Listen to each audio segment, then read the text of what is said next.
예, 잠언 개관하고 통도하도록 하겠습니다.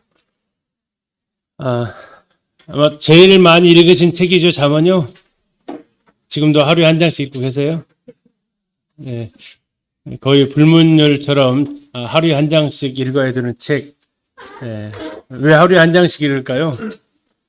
31일까지 있어서 편집을 잘한 거죠. 만약에 잠언이 30장까지 있었다 그러면 한 번씩 안 읽었을 것 같은데. 기록자는 이제 어제 살펴봤던 대로 이제 솔로몬입니다. 솔로몬의 전성기에 쓰여졌던 책으로 보고 있고요. 솔로몬은 어제 아가서 할 때 노래 1005개를 지었다고 했잖아요. 그 중에 이제 아가서가 노래 중에 노래다라고 한다면, 솔로몬이 잠언은 또 3000개를 지었다고 합니다. 잠언 3000개. 우리식으로 말하면 명언들, 격언들, 뭐 이런 표현으로 할 수도 있습니다. 뭐 그 결은 약간 좀 다릅니다. 그럼 어쨌든 잠언 3000개를 지었는데, 잠언이 3000개를 다 들어가 있을까요? 아니면 다 안 들어갔을까요? 아니면 부족했을까요? 남았을까요? 딱 맞았을까요? 잠언이 3000절이 안 됩니다. 그렇죠? 3000절이면 한 장당 100절씩 나와야 되거든요.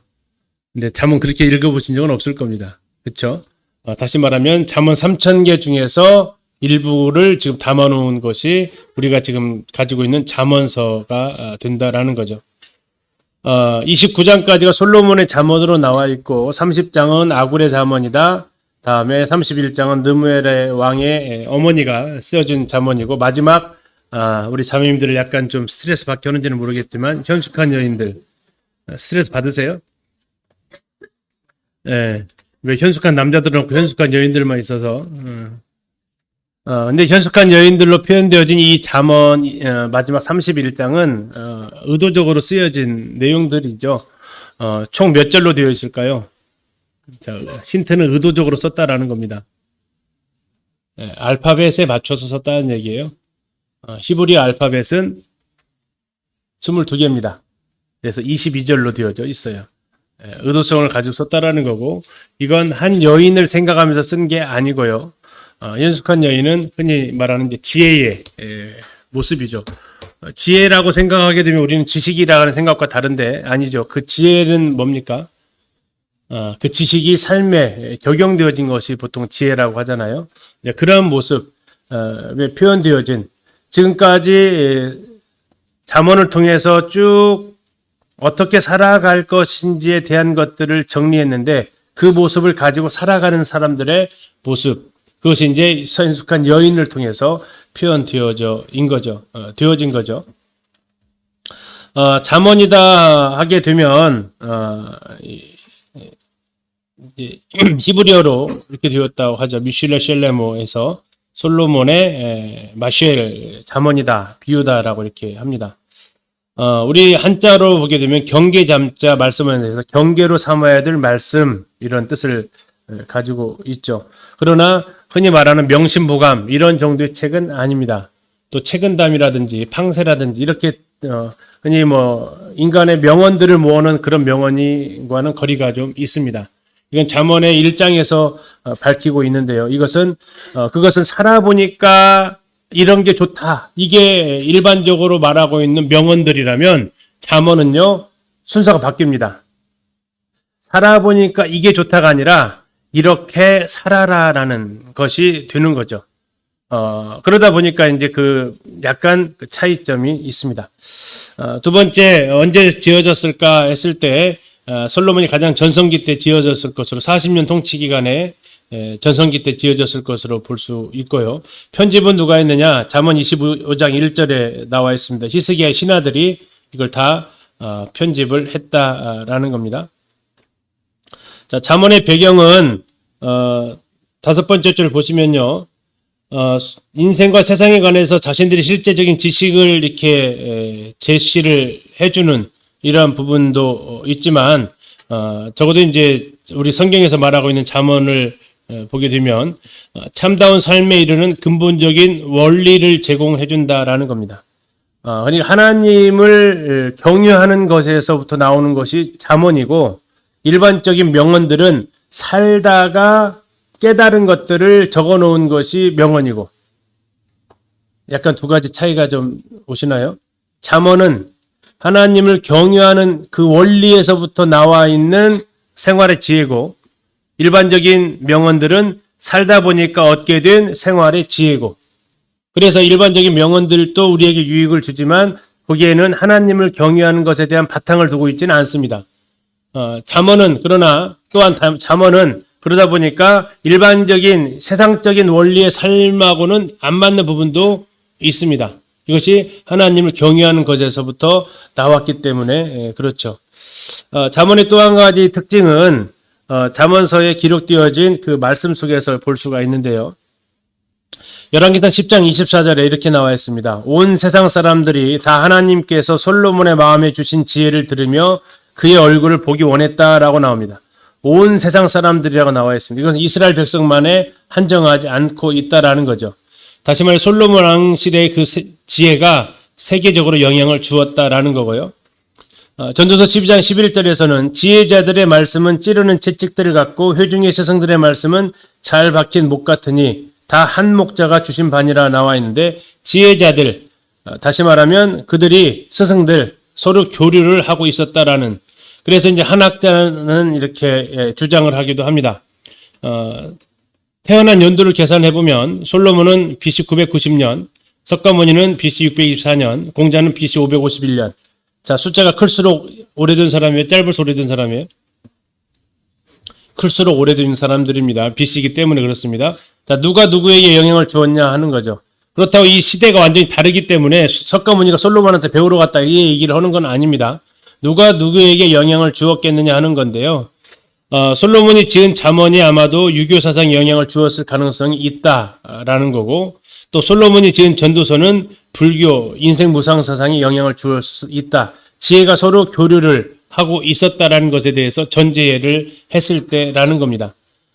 그래서 오늘날 그 유교적인 그 바탕을 우리나라가 많이 가지고 있는데, 거기에 보면 경천애지, 하늘을 공경하고 사람을 사랑하는 것, 이런 것들에 대한 원리들, 그리고 뭐 우리나라 애국가에 나와 있는 하느님이 보호하사 하늘에 대한 어떤 개념들, 이런 것들이 아마도 여기에서 왔을 수도 있다 하는 것, 이것이 교류가 되어졌다라는 것이 전제가 되어졌을 때라는 겁니다.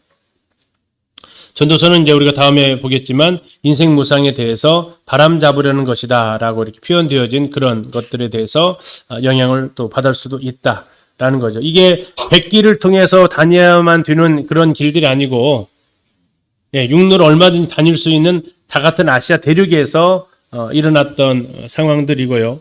또 우리는 뭐 세계사에서도 역사를 뭐 배우셨죠. 뭐 비단길이다. 그래서 서역과의 교류했다. 우리나라에서도 서역과 교류한 흔적이 보인다.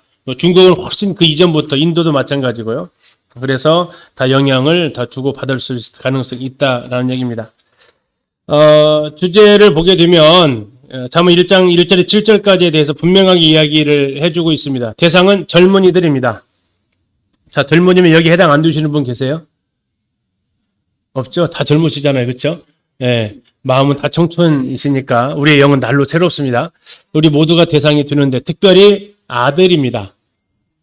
남자라는 얘기입니다. 그러면 갑자기 여기서 이제 대상이 많이 빠져나가시게 되는데, 왜 남자냐? 특별히 1장부터 9장까지가 그렇습니다. 1장부터 9장까지가 아들아 이렇게 얘기를 해줍니다. 아들들에게 주는 교훈들이 많습니다. 특별히 여기에서 여인들에 대한 이 접근 상당히 조심해야 된다라고 이야기를 하면서 이건 분명히 아들이다. 근데 왜 이랬을지는 우리가 충분히 이해할 수 있습니다. 솔로몬의 아내들 몇 명이었다겠어요? 1000명. 거기서 아들이 하나씩만 태어났으면 계산하기 쉽지 않죠. 그 아이들을 뭘로 가르칠 거예요? 그때 필요했던 것이 바로 이 솔로몬의 잠언이었다라는 겁니다. 또 나아가서 이 솔로몬에서는 엄마들의 교훈도 강조를 하고 있어서 부모들이 자녀에 대한, 특별히 이제 아들들에 대한 이 부분들을 많이 언급하고 있다라는 겁니다. 그래서 잠언을 크게 솔로몬의 잠언을 두 개로 나눌 수가 있는데 첫 번째는 이제 9장까지입니다. 여기는 이제 15가지 교훈이 담겨져 있고요. 10장부터는 세 가지로 나누는데 10장부터는 세 가지로 나누면서 이 교훈에 주고 있는 것이 첫 번째는 이제 같은 것들을 비교해 주는 것이 있습니다. 또 반대되는 것들을 서로 대조해 주는 것들이 있어요. 또 반복해 주는 것들이 있고요. 그리고 제일 많은 것은 그냥 설명해 주는 것들이 있습니다. 이렇게 해서 총 아까 몇 개의 구절이었습니까? 548개의 삶의 교훈들, 솔로몬이 3000개의 잠언을 지었다고 하지만 이 잠언서에 실려진 것이 약 548가지. 548가지도 이제 이것이 이유가 있습니다. 왜 548가지인지 아마 솔로몬의 이름의 자구에서 따온 것으로 이름값들이 있거든요. 솔로몬의 이름을 글자를 가지고 숫자 넘버링을 해가지고 하는 방법이 있습니다. 다윗이 숫자 뭐라고 얘기했죠? 14라고 했습니다. 14. 이게 이제 우리나라 예를 들어 기억을 1, 니은은 2, 디귿 3 이렇게 글자에다가 숫자 값을 줬다고요. 그리고 그것을 가지고 파자를 쭉 시키는 거죠. 그러면 그 값을 더하게 되었을 때 나오는 이 문자 값이 있습니다. 예, 솔로몬을 갖다가 시오 따로, 오 따로, 리을 따로, 리을, 오, 미음, 오, 니은 해가지고 숫자를 값을 다 넣었을 때 그 이름의 값이 375라는 거예요. 그래서 10장부터 22장까지가 375구절이 등장을 한다라는 거죠. 자, 이런 식으로 이제 솔로몬의 잠언은 대조되는 거, 또 비교되는 거, 이것을 해가지고 지혜를 담아내는 부분이 뒷부분에 이렇게 나와 있고요. 그리고 중간에 한번 보게 되면 22장 잠깐 한번 찾아보겠습니다. 22장 17절입니다. 그러니까 매일 읽어도 가끔씩 이해하게 되면 이런 말씀이 있었어요 하는 분들도 계세요. 22장 17절 한번 읽어보실까요? 시작.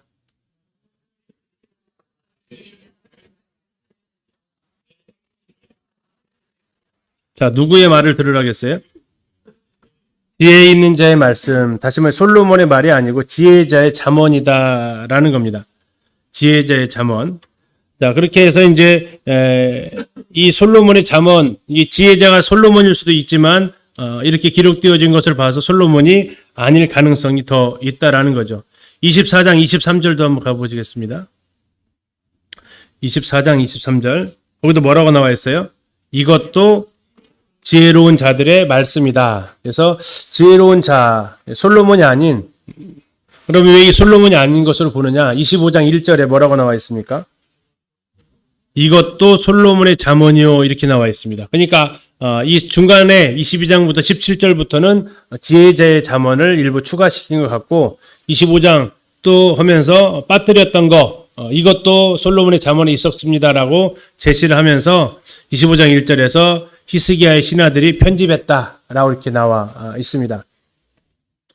뒤에 나와 있는 140개의 잠언 이것은 히스기야의 이름값을 가지고 넣은 숫자에 해당이 됩니다. 히스기야를 또 이름값을 집어넣으면 140개, 솔로몬은 375개 합해가지고 우리가 지혜자의 잠언까지 하게 되면 548개의 잠언이 기록이 되어졌다라는 거죠. 그리고 이제 30장은 아굴의 잠언으로 기록되어져 있는데요. 아굴의 잠언의 특징은 이 잠언을 읽은 사람의 고백이다라고 할 수 있겠습니다. 잠언을 다 제대로 읽고 깨달게 되면 아굴처럼 이 고백을 할 수 있겠죠. 30장 잠시 좀 보시면요. 2절 보시겠습니다. 30장 2절입니다. 자, 나는 다른 사람에게 비하면 짐승이라 내게는 사람의 총명이 있지 아니하니라. 나는 지혜를 배우지 못하였고 또 거룩하신 자를 아는 지식이 있어요 없어요? 없어요.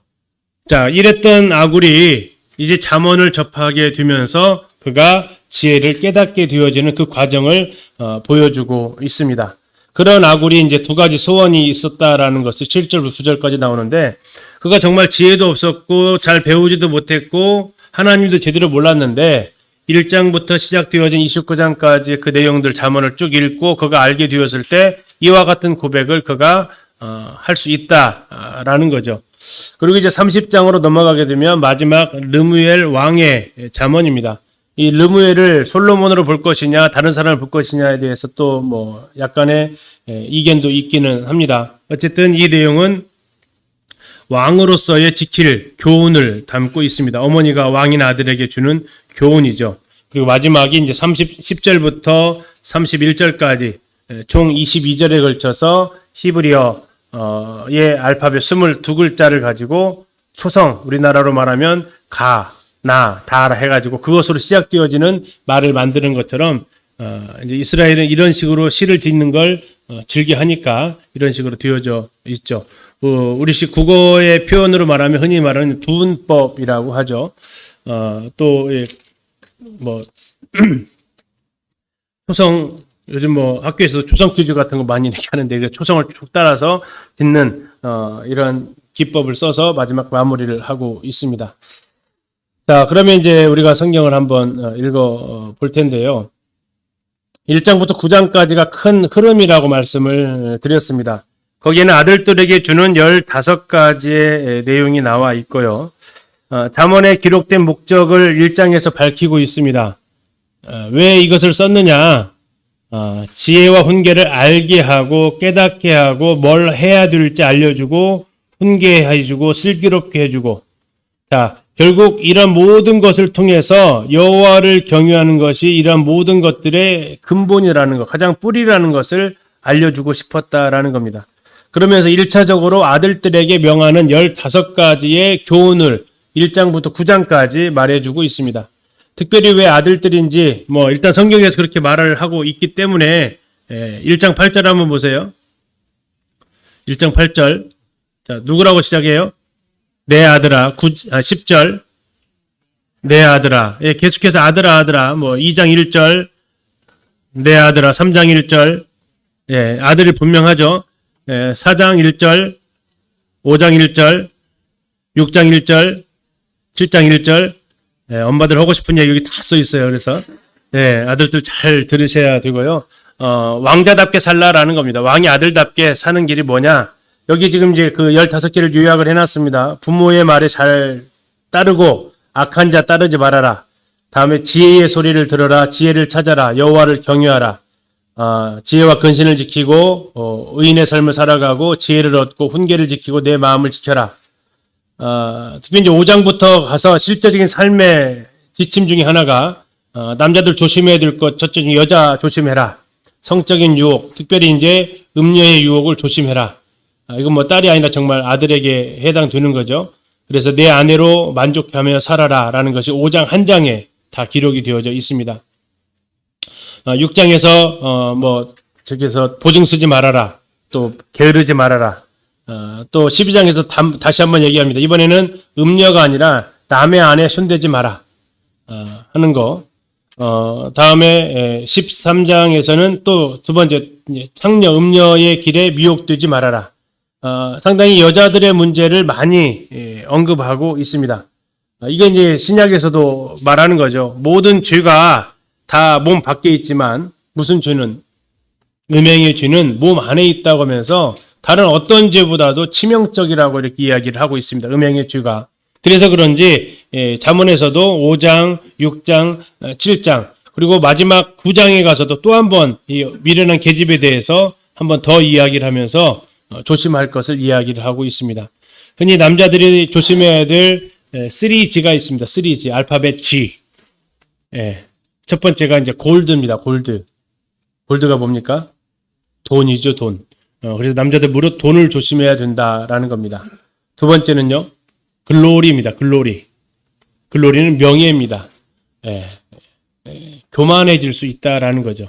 그래서 남자들 만나면 늘 하는 것이 제자들이 했던 거 보면 알죠? 뭐예요? 누가 크냐, 누가 크냐. 정말 뭐 자매님들 보기에는 뭐 그런 거 가지고 싸워 싶을 정도로 싸우는 이런 모습들이 있습니다. 누가 크냐, 좀 그냥 작다고 하면 어때서 그걸 꼭 이겨먹으려고 크냐 제자들 그 모습 보이는데 남자들도 그런 모습을 보여주기 쉽다 어렵다라는 거죠. 그래서 이것을 헤어나기가 쉽지 않기 때문에 질을 조심해라. 글로리를 조심하라. 그리고 세 번째가 걸입니다. 걸. 여자 조심하라. 이 세 가지를 조심하지 않으면 남자들은 언제든지 넘어질 수 있다라는 거죠. 그래서 남자들 넘어지는 세 유형은 돈 때문에 넘어지고, 다음에 그 명예 누가 크냐 가지고 다툼이 일어나고, 다음 여자로 인해서 한 방에 가고, 이런 것들에 대해서 아들에 대한 교훈을 하면서 이야기를 해주고 있습니다. 자, 그렇게 되면 이제 1장부터 9장까지 내용을 같이 이렇게 보시는데요. 잠언서의 구조 보면서 같이 이제 보도록 하겠습니다. 자, 첫